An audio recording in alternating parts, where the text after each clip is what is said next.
Assalamu alaikum warahmatullahi wabarakatuh. Welcome back to my channel. In this video, inshallah, we're going to be advising you on some mistakes to avoid in a marriage. Obviously, every marriage is unique and different, and everyone's circumstances are different, but there are some general guidelines of mistakes that we can all avoid in our marriages.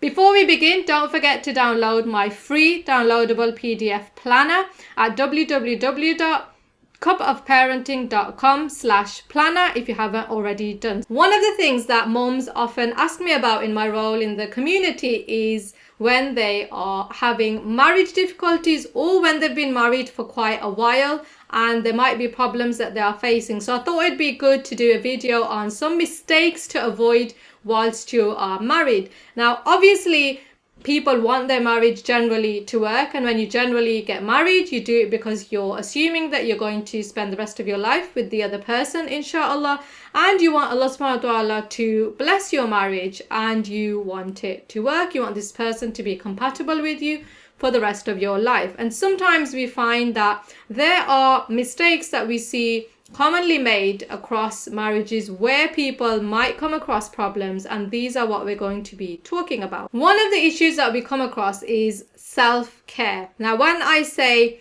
self-care, it's when people avoid self-care. This can apply to men and to women as well. And sometimes I find that mums are so busy with their children as well as other responsibilities that they have that they might start neglecting themselves, okay? They might start neglecting taking care of themselves. So this could be spiritually, so it could be neglecting your ibadah and your connection with Allah subhanahu wa ta'ala through your regular prayers. It might be that they're physically not looking after themselves. So I don't mean for you to be 100% dressed up and looking your best every day. Sometimes that's not possible, but obviously make the effort even for yourself to try and make sure that you're dressed up at least sometimes, but also that you're physically looking after your body. So things like engaging in exercise. Now, it might not always be possible for you to go out, to go to the gym, to leave your children. You might not have childcare. You can easily do this at home if you can fit it into your routine, even if you do this once a week. I've organized sessions for moms where they just take out an hour of their week to go and engage in exercise sessions, and this has worked really well because it's also time for them to socialize and bond with other like-minded women, as well as looking after their physical health. And this is also important for your husband to do as well, for men to do, because it means that you're both physically then healthy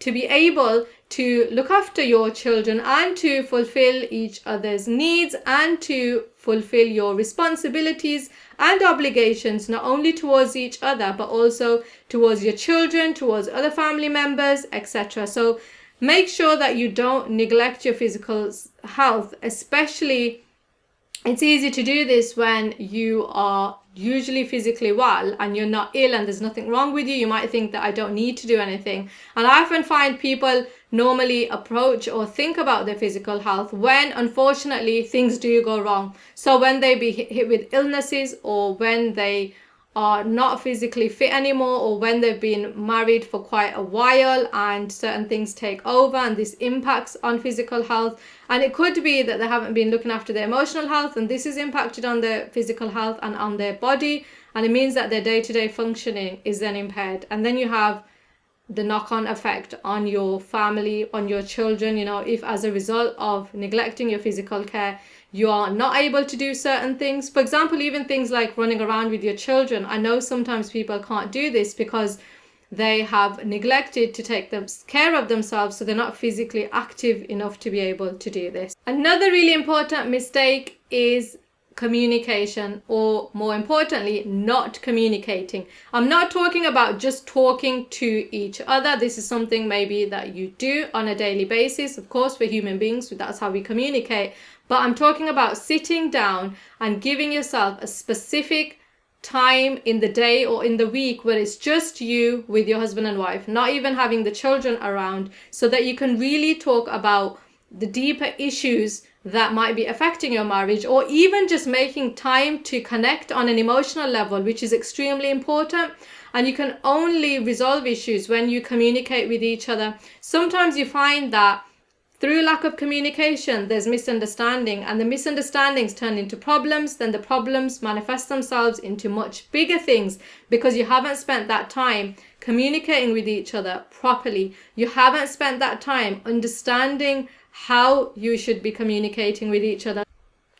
So with regards to having better communication, what is it can you do? What can you do to avoid this mistake? First of all, have open and honest dialogues. Create a safe space where you can have these. Second of all, practice active listening where you're paying proper attention when your spouse is speaking. Show empathy, show understanding. Don't get frustrated and upset, especially if you don't agree with them. So you're then creating an emotional connection. And thirdly, resolve issues. When conflicts arise, address them calmly and respectfully. Avoid shouting or blaming each other or harboring grudges against each other, okay? And try and seek mutually beneficial solutions. And you have to have a degree of flexibility and compromise when needed. So with regards to this, I would say practice what's called active listening. So there's passive listening when you just have heard what someone said, and there's active listening when you've got no distractions, so you've got no mobile phones, no televisions, and no people around. Maybe you can take yourself out of the house to somewhere private. Maybe you can go for a coffee or a tea or to the park, or even if you're going to have the house in discussion in your house, you can have that discussion in a private place where you can actively listen to what it is that your spouse has to say, and you can really respond to that then, because that'll just make you a better partner. Another mistake is having unrealistic expectations of each other. We live in a day and age where we have huge access to social media, and usually on social media, you have these people portraying their seemingly perfect lives. They don't usually show you the imperfect parts or the problems or the issues that they're facing. We are human beings, and nobody from amongst us is perfect, okay? And we are going to have issues and problems. But if we have unrealistic expectation of what to expect, not only from the other person, but from the marriage or from your life, and it's not something you thought about beforehand, that can then lead to problems. I know people who have gotten married with a certain perception in their head of what they feel like the husband or wife should be doing. And when they come to counseling, actually it turns out that other person is doing quite a lot, okay? Maybe they are helping with the childcare, maybe they are helping with chores in the house, maybe on top of that they are working, but it's not enough for the other person because they have this expectation that that person is going to do absolutely everything or more than is actually humanly possible for them to do within 24 hours of the day. So think about, first of all, what are the responsibilities that Allah subhanahu wa ta'ala has given each of you in your role as the husband or as the wife, as well as your other roles as a father or as a mother, as a brother or as a sister. And on top of that, what are the expectations that you have from each other, and are these realistic? How can you solve the problem of unrealistic expectations? First of all, expect imperfections, okay? Remember that both you and your spouse are human and imperfect. Avoid expecting them to fulfill absolutely all your needs and desires. I'm not saying that they shouldn't be fulfilling their obligations. I'm saying if you go far beyond the realistic obligations and expect them to do things which aren't possible, then that's not good. Appreciate the strengths and accept the weaknesses. Mutual support. Okay, marriage is a partnership where both spouses support and uplift each other. Share responsibilities and work together to reach common goals. Thirdly, flexibility. Be flexible in your expectations. Life is unpredictable. Maybe something will be thrown at you and your challenges will all of a sudden come to you overnight, and maybe you have things that you haven't been faced with before. And if you're a flexible person, you can adapt to these changes and to these challenges. Another mistake is people neglect their spirituality, so their connection with Allah subhanahu wa ta'ala, and they go so far away from the deen and from the guidelines given to us by Allah subhanahu wa ta'ala that when they become lost or problems manifest themselves, it's because of that. So how can you strengthen your connection with Allah and in turn strengthen your marriage? There's a few things you can do. Number one, you can pray together. Okay, you can pray as a couple. If this isn't possible, obviously, for all the prayers, it won't be possible. You can do some of the prayers, so maybe Qiyamul Layl, the night prayer, maybe the Fajr prayer in the morning. So sometimes, occasionally, you can, okay? Or you can pray together as a family and do a Jama'ah at home. You can read and reflect together, so read the Quran together, reflect on the ayahs and the lessons of the Quran, discuss the lessons that you find in the Quran, and make some special time, even if it's once a month, even if you can't manage once a week, in order to do this. Increase your acts of worship, okay? So things like giving charity. There's various different ways you can do charity these days. It's very easy to do charity. Fasting during Ramadan, seeking Islamic knowledge and sharing these experiences. So this way, you're not only connecting with Allah subhanahu wa ta'ala, but you're connecting with each other as well. Another huge mistake that I see is when people allow in-laws to interfere with their marriage. Now, I'm not saying not to have a relationship with your in-laws. Obviously, everyone's situation is different, and some people do live in a joint family system, and obviously respect them, how you should respect them and include them in family activities if that's what you want to do. However, bringing them into your marriage to such an extent that it impacts on your day-to-day living, and also you're bringing them into every argument that's happening. So you've then got the husband's version of events, the wife's version of events, the mother-in-law's version of the events, the father-in-law's, and there's too many people that get involved and start taking sides, and things start getting ugly. So this is one mistake that we see as well. So consult with each other when there is going to be an event or there is going to be an issue that's concerning your in-laws, and prioritize your own nuclear family's needs. When I say nuclear family, I mean the husband, the wife, and the children. So I'm not saying neglect and ignore everyone, but think about how what they say and what they do might impact on you and your immediate family, and if that's healthy. So what are the things that you can do to avoid any mistakes that might happen in this regard? Firstly, set boundaries. Communicate openly with your husband and with your wife on the boundaries you want to establish with your respective families. Discuss any issues that may arise and how you're going to handle them. You must agree. You must be united. You must agree if there's going to be any issues, this is what we're going to do, okay? Respect and courtesy. Always maintain respect and courtesy in your interaction with your in-laws. Approach any conflict with patience, and you should have an innate desire for resolution rather than confrontation if sometimes things go wrong, which I know they do. I hear about it all the time. Do dua, have lots of sabr, and try your best. As long as you're trying your best, that's possible for you, inshallah, it should be good. Prioritize your own nuclear family. That means you, your husband, and your children. They're your primary responsibility. So it doesn't mean I'm saying ignore extended family, but I'm saying prioritize these individuals in your life, inshallah, when it comes to family decisions.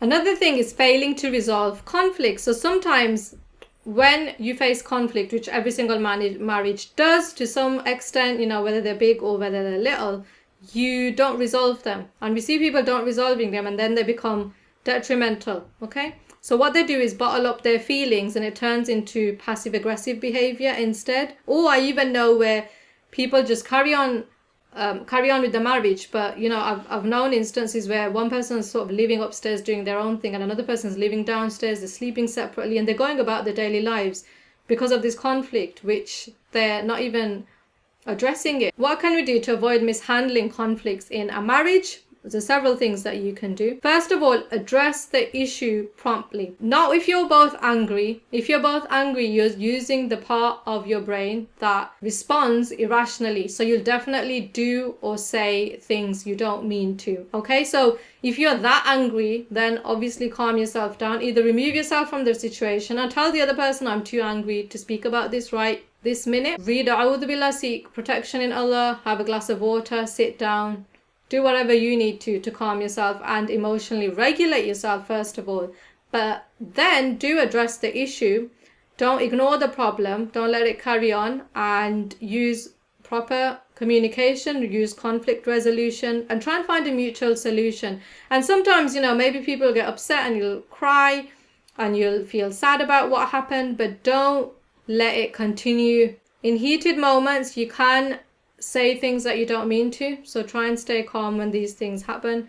especially if you know you're an angry person or you're going to be saying things that you don't mean to say. Also, seek help when you need to. If you're finding it challenging to resolve conflicts, get guidance from somebody that you trust. If that's someone elder in the family, in one of your friends, an imam in the local masjid, somebody that you trust and that you know can help you, or even if it's a therapist. Another one is neglecting quality time. Now, this one is really important, and sometimes in some cultures they don't practice this at all. And this is where you don't have any quality time with your husband and wife at all. Like if you go out, it'll be for the sake of the family and with the family, which is also important, obviously, to go out with your children and have that family time to create the bonds and the family memories. But however, you absolutely need to make time for each other. And often what happens is when you've been married for a certain amount of time, then you might neglect and think that I don't need to spend any quality time with each other. So what can you do? Schedule regular date nights. Set aside times where you can go out with each other as a couple and keep that romantic aspect in your relationship. You know, this is halal to do this. Have some shared interests, so hobbies that you both might enjoy doing, and this will strengthen your bond. So obviously you might have hobbies that you enjoy separately. You know, maybe one of you engages in exercise, one of you does painting, whatever it is, but also try and at least find one hobby that you can both do together. And it doesn't mean you have to go out every single night to do this or all the time or frequently, but you must schedule some time to do it in a healthy way, at least a couple of times in a month if you can, if not more. Also, scheduling quiet moments in, and usually if you have children, that's when they've gone to sleep. And again, I know instances where, you know, you as a mom, usually you're absolutely exhausted at this point and you can't stay up, but sometimes, you know, pre-plan that you are going to stay up and just have conversation about what went on throughout the day. Check in with each other, make sure you emotionally connect, make sure the other person's feeling okay, even if it is just asking them, are you okay, how was your day? And even that will be enough for them to know that actually you were thinking about them and you are concerned about each other and about each other's feelings, and you're empathizing with each other and what you might have you know, gone through in the day, whether that's a good thing or whether that's a challenging thing or a sad thing, whatever it is. So I hope by avoiding some of these common mistakes, inshallah, it can strengthen your marriage, or it can make you think about what you can perhaps do differently. And I pray Allah subhanahu wa ta'ala strengthens everyone's marriages and makes us happy in our marriages, happy with each other, and that Allah subhanahu wa ta'ala is happy with us too. I hope you found that useful. I'll see you next time. Assalamu alaikum.